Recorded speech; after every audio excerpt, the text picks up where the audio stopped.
When I wake, I know you are with me. In the dark, I can almost see you clearly. Every day, you're singing over me. Like water, my love runs free. Oh, there is nothing like your love. There is nothing and no one above. Oh, come be with us, Holy One.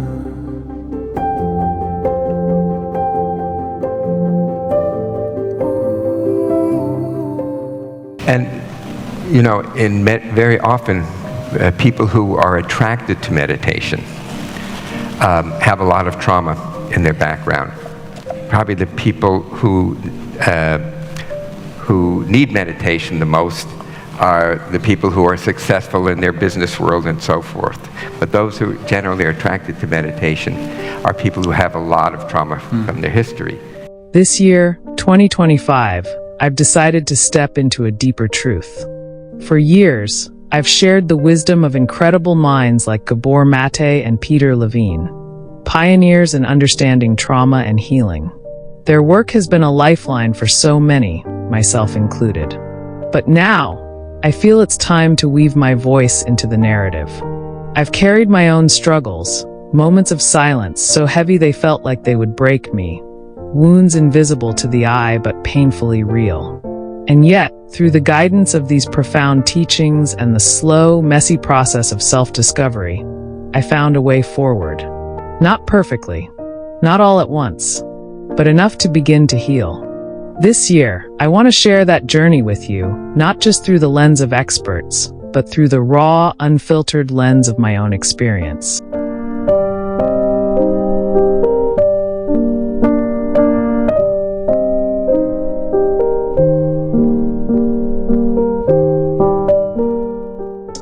Because I believe healing is not a distant concept reserved for the few. It's a deeply human possibility within all of us. The pain was invisible, but its impact was undeniable. It doesn't just linger in the mind. It settles into the body, shaping how we see the world and interact with those around us. Perhaps you felt it too, a heaviness, a sense of disconnection, or an overwhelming fear that seems to come from nowhere. You're not alone.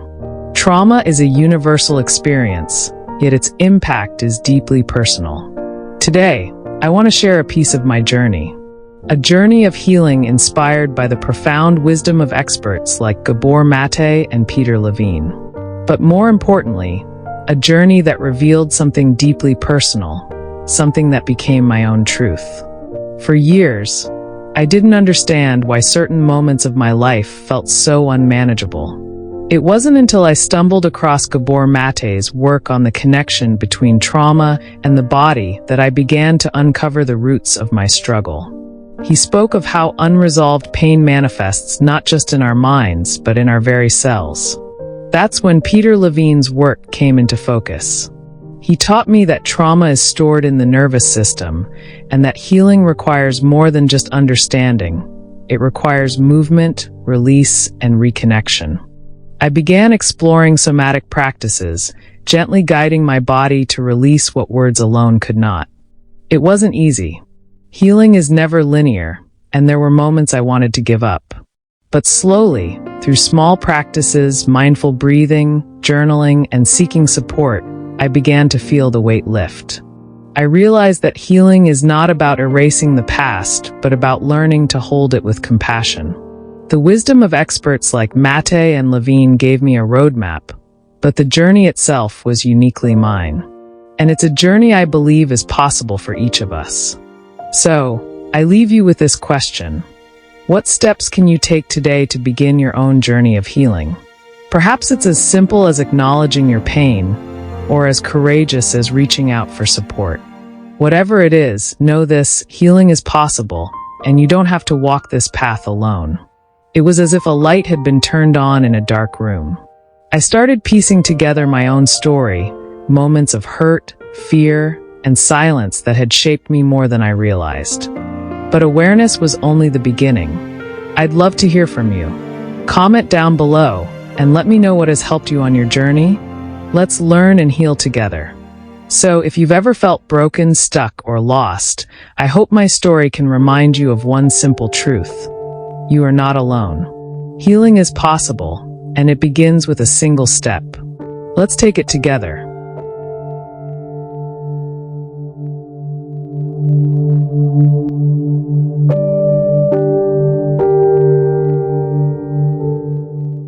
From the outside, my family seemed perfect. We were the ones people admired, the ones who carried our name with pride, projecting an image of flawless unity. But behind those closed doors, there was a silence heavy with pain that had no words, no outlet.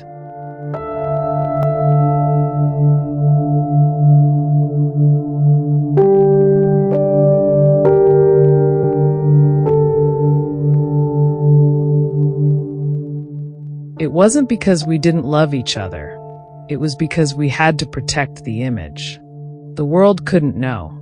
The community couldn't know. And so we became experts in hiding. As a child, I didn't understand what was happening.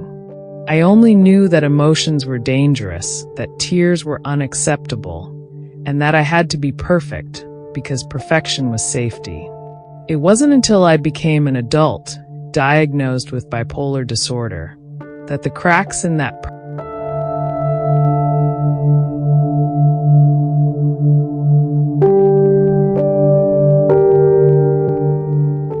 perfect image became impossible to ignore. Bipolar disorder was a label that terrified me. It felt like another secret to hide. But deep down, I knew it was more than just a diagnosis. It was a reflection of years of emotional suppression, of unspoken hurt that had shaped every part of me. I was trapped in a cycle of highs and lows, desperate for answers, but unsure where to look. That's when I discovered the teachings of Dr. Gabor Mate. He spoke about trauma in a way I'd never heard before. Trauma wasn't just the result of what happened to us. It was also what didn't happen. The hugs we didn't receive. The words of comfort we didn't hear. For the first time, I realized my struggles had a root, and that root was buried deep in the invisible pain my family had carried for generations. Through his teachings, I began to confront the truth I had spent my entire life avoiding. The truth that my family's silence, our need to appear perfect, had been a shield that protected us from the judgment of others, but left us exposed to the harm of our own unspoken pain. And so I started to speak, first quietly, then louder. I began to tell my story, not to blame, but to heal. It wasn't easy. There were days I wanted to give up, to retreat back into the comfort of pretending everything was fine. But healing, I've learned, isn't about perfection. It's about truth. It's about looking at the parts of ourselves we were taught to hide and saying, "You are worthy of love and care." If you've ever felt this way, like you're trapped in a story you didn't write, weighed down by secrets you can't share, I want you to know this: you're not alone. Healing is messy, but it's possible. And it starts with one simple step: telling your story. So, I invite you to share your truth here in this space, free of judgment. Together, let's create a community where silence is replaced by understanding, and perfection gives way to authenticity. I'm not just telling my story, I'm inviting you to tell yours. Because healing isn't something we do alone, it's something we do together. Spread love, not hate. Spread awareness, not bashing. Let's try to heal together. In their background. Probably the people who need meditation the most are the people who are successful in their business world and so forth.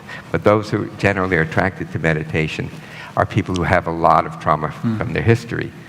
And what happens, I think, in meditation, when you have a lot of trauma, or significant trauma, there's a lot of trauma, capital T or small t,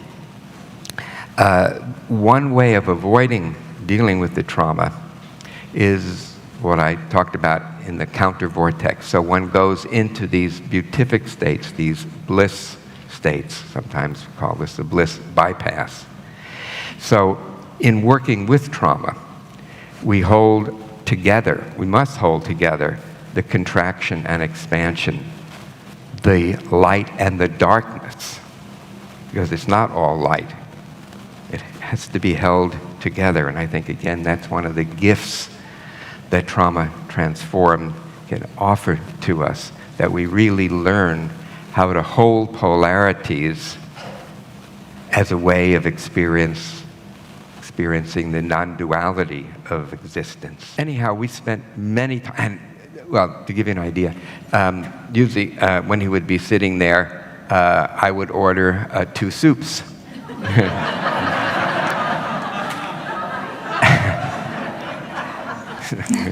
And then the waitress would say something like, "Peter, why don't you finish this soup and then we'll bring you the next soup so it doesn't get cold?" And I said, no, I need 2 soups right now. So we had many discussions, and I actually later found out why this came to me at this time. That in itself is a whole other story. But one of the questions that I asked him was about this, about how trauma pervades societies, how it goes from generation to generation to generation. And I asked his help. So he, in the image, took me to a small pond, and he had a meter stick, a yardstick, and he had put a series of pebbles along the yardstick, and he held the yardstick like this, and then turned it, and then, of course, for each pebble there would be a wave, and the waves would overlap, and they would just continue out to, infinity, more or less. And he said that's how the energy is supposed to be transmitted through the generations, from the ancestors. Didn't use exactly that word. He said, now what happens here, and where 2 of the waves, he said, it gets stuck. Yeah. It's a fixation.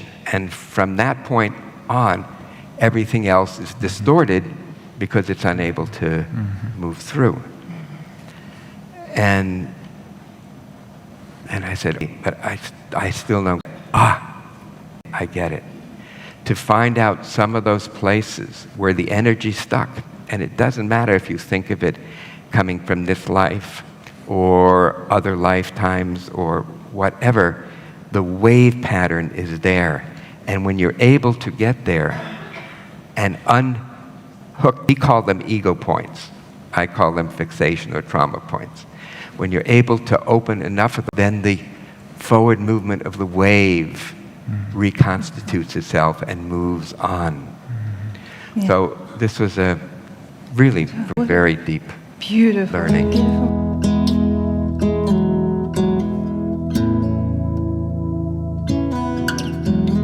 I've been running round in circles. I would say Yes. anywhere you can. If it's with somebody who's begging for money on the street, if any place we're able to just a little bit open this, then the wave continues anywhere. Yeah. And how? If you want the 37-minute version or 37-hour version, because it plays out, in the inner body, whether it's in the body of one person or in a collective body.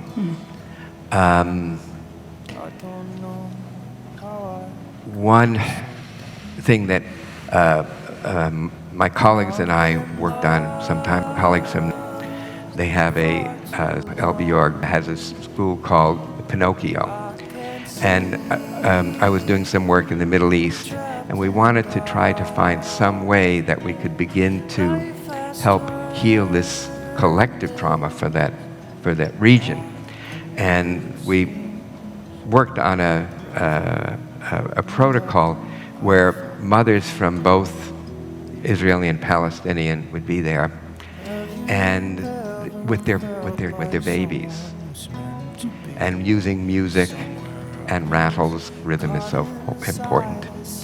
And you can see at the beginning that are looking, wanting to take an instrument and make some noise on it. And then you could see the parents then connecting with the babies, and the babies connecting with each other, the other mothers. So there is one place where you just open something and just let the ripple let the outer movement do the healing. And when any person, I think this is something you really said very elegantly, every time anyone makes this shift affects everyone else.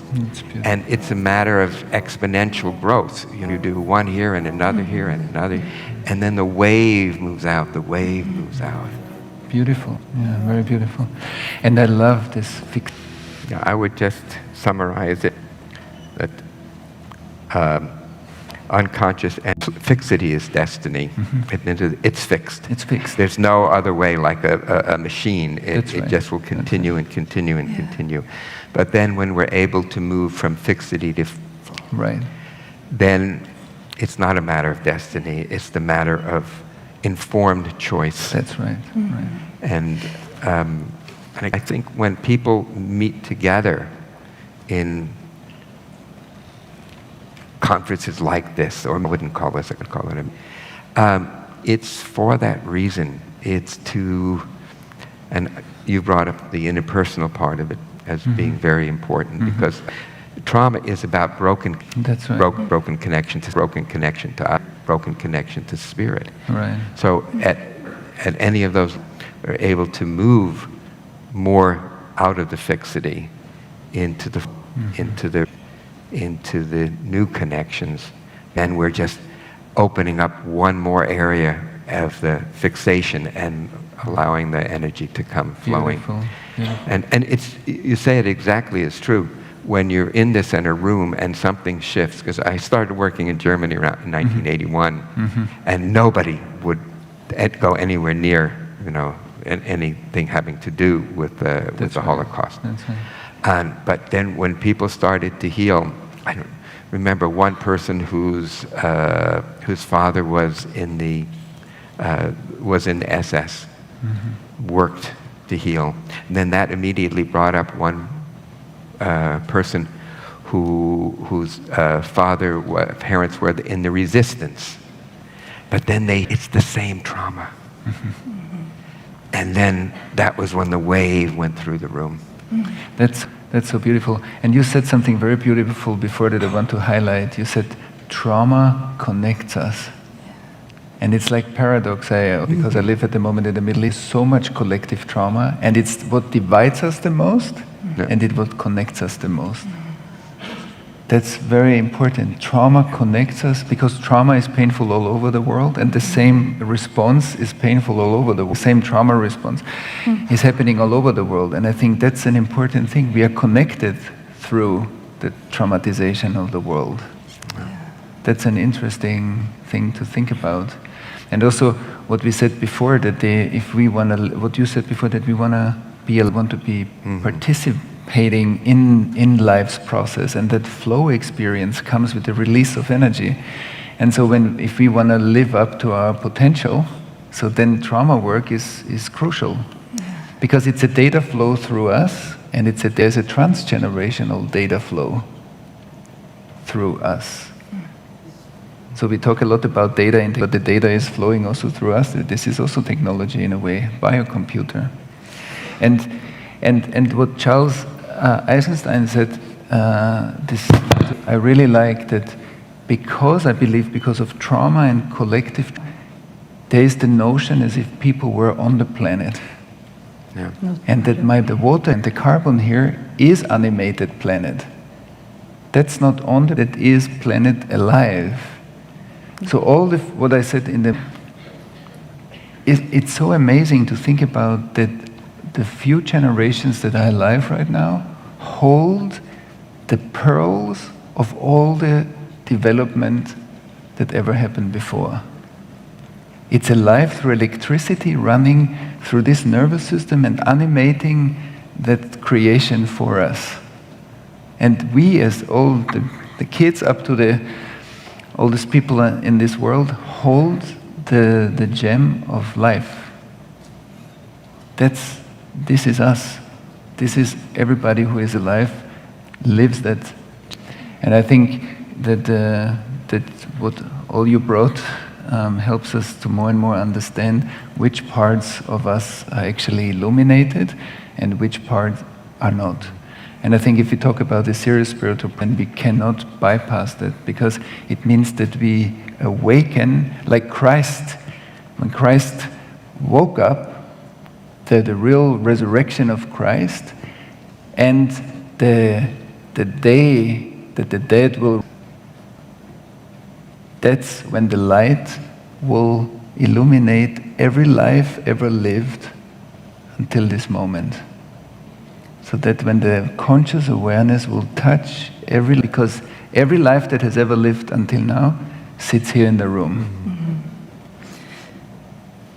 It lives in everything lives here. There's no separation. And I think trauma gives the illusion of this. And that's, I think. And I have one more question, and then I would like to take some questions from the audience for you. From your, I hear often people fixate in resolving trauma as something that if I do, finally I'll resolve it. And I would like if you could speak more as trauma as building intimacy, or as a process that... I talk about state and process. I mean, this is the process of becoming more alive and more embodied. Mm-hmm. And that's at minimum of a life's work. Mm-hmm. Mm-hmm. And are there cycles in the healing of trauma? Are there dimensions or patterns that you recognize as we heal that we encounter? I think so. I mean, in other words, somebody who's stuck in the grip of everywhere they're banging into their trauma. Every person they're banging into the trauma. They're banging into the trauma. Mm-hmm. But then as you work on it for you kind of rub up against it, but you move along, and it gets smoother. I mean, you think about it, the trauma at first is like a sharp piece of wood, and as you learn to move through it, then the wood becomes more like a round surface. So instead of getting caught on it, you just rub against it and move through. Do you have it from your anything you? I love the images. Yeah, and also because you work with large group of, is there a pattern you see in the healing, or? I think the first question is not where will I, but how do I walk? Mm-hmm. And I think in the unraveling of human, see that every step opens up new. And most probably, the more the more help we get. Because the future is all the time available for us as a resource. So this means the more we think, the more fixations the more resourced, I believe, we become, if we don't hurt each other again. And I think that's a beautiful process. So I think it's more about, especially with the collective fields, they are so vast and big, it's not so easy to say, do this and then that will happen. Complex fields don't work that way. But I think we can find out more and more how skillful we can be. And I think one element, like on Mount Sinai, when the voice of God spoke, everybody felt as if the voice spoke personally to him or her. That's a very powerful metaphor. This means the most universal that is actually manifested in the most specific. There's a beauty to the most specific. We are not trying to get into a soup of something. The highlighting of the most unique is part of the most universal. And that's why I think precision in relation and precise relation, like a tuned relation, is actually one of the most powerful tools to do what Peter said. So I think it's about us to develop our relational capacities enough that we create an environment for, because healing is usually about the environment that we create. Beautiful. Mm-hmm.